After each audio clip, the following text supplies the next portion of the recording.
Assalamualaikum warahmatullahi wabarakatuh. Hai, salam semuanya. Hai adik-adik, bagaimana kabarnya? Semoga sehat selalu ya. Oke, kali ini kita belajar ilmu pengetahuan alam sosial di kelas 4. Mari kita ke pembahasannya. Oke, mari kita bahas yang pertama, bumi dan alam semesta. Struktur bumi dibagi menjadi dua bagian ya adik-adik. Yang pertama ada lapisan bumi dan yang kedua ada sumber daya alam di bumi.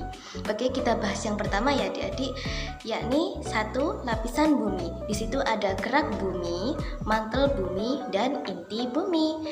Kita bahas satu-satu ya. Yang pertama ada kerak bumi. Kerak bumi itu terbagi menjadi tiga ya adik-adik. Yang pertama ada lapisan terluar bumi yang keras namun tipis adik-adik. Oke, yang kedua terdiri dari batuan dan mineral. Dan yang terakhir ada tempat manusia, hewan, dan tumbuhan hidup. Itu yang kerak bumi. Oke, yang kedua ada mantel bumi, yaitu lapisan di bawah kerak bumi yang tebal dan terdiri dari batuan cair atau yang disebut magma adik-adik. Oke, yang kedua ada pergerakan magma di mantel yang menyebabkan peristiwa alam seperti gempa bumi dan gunung meletus. Oke, yang terakhir ada inti bumi. Nah, inti bumi itu terbagi menjadi dua. Yang pertama terbagi menjadi inti luar cair dan inti dalam padat. Dan yang terakhir inti bumi sangat panas dan terdiri dari logam seperti besi dan nikel. Yang kedua sekarang sumber daya alam di bumi itu terbagi menjadi dua. Yang pertama sumber daya alam yang dapat diperbaharui. Yang kedua sumber daya alam yang tidak dapat diperbaharui.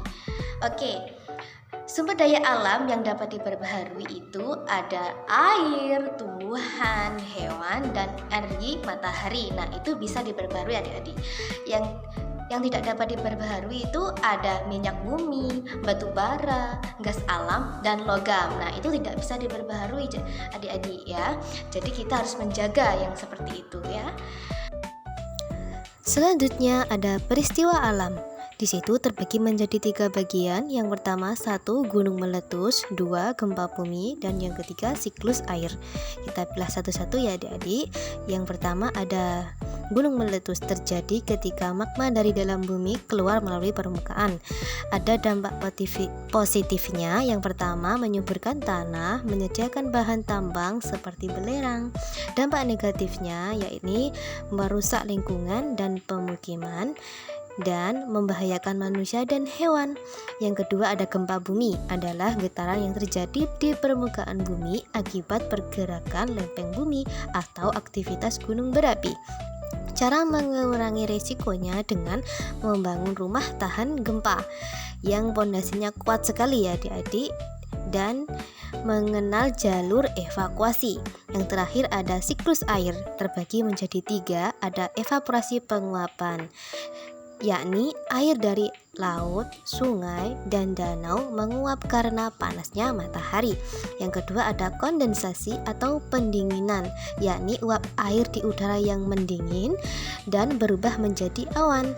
Yang terakhir ada presipitasi atau hujan. Awan menjadi berat dan menurunkan air hujan ke bumi. Air hujan kembali ke sungai, danau, dan laut sehingga siklus air terus berlangsung. Pembahasan yang terakhir ada sistem tata surya. Tata surya terdiri dari matahari dan 8 planet yang mengelilinginya. Planet-planet ini memiliki karakteristik unik dan beragam. Dalam presentasi ini, kita akan menjelajahi masing-masing planet dan beberapa fakta menarik tentang mereka. Yang pertama ada matahari. Matahari adalah planet terbesar di tata surya dan menjadi pusat tata surya. Yang kedua ada Merkurius. Merkurius adalah planet terdekat dengan matahari. Yang ketiga ada Venus. Venus dikenal sebagai kembaran bumi karena ukurannya yang mirip. Yang keempat ada Mars. Mars atau planet merah dikenal karena permukaannya yang berdebu dan berwarna kemerahan. Kelima ada Jupiter. Jupiter adalah planet terbesar di tata surya. Keenam, Saturnus. Saturnus terkenal dengan cincin indahnya yang terdiri dari es dan bebatuan. Ketujuh, Uranus. Uranus memiliki keunikan tersendiri karena berputar miring pada sisinya. Planet terakhir atau Neptunus. Neptunus adalah planet ke-8 sekaligus planet terjauh dari matahari dalam sistem tata surya. Oke, pembahasan selesai. Sebelum kita akhiri presentasi kali ini, saya akan membacakan kesimpulannya. Bumi dan alam semesta memiliki banyak keajaiban. Dengan memahami struktur bumi, peristiwa alam, dan sistem tata surya, kita dapat lebih menghargai dan menjaga lingkungan tempat kita tinggal. Selain itu, pengetahuan ini membantu kita memahami hubungan antara manusia, bumi, dan alam semesta. Oke, pembahasan telah selesai. Semoga ilmunya bermanfaat bagi adik-adik dan semangat untuk belajarnya. Saya akhiri. Wabillahi taufiq wal hidayah. Wassalamualaikum warahmatullahi wabarakatuh.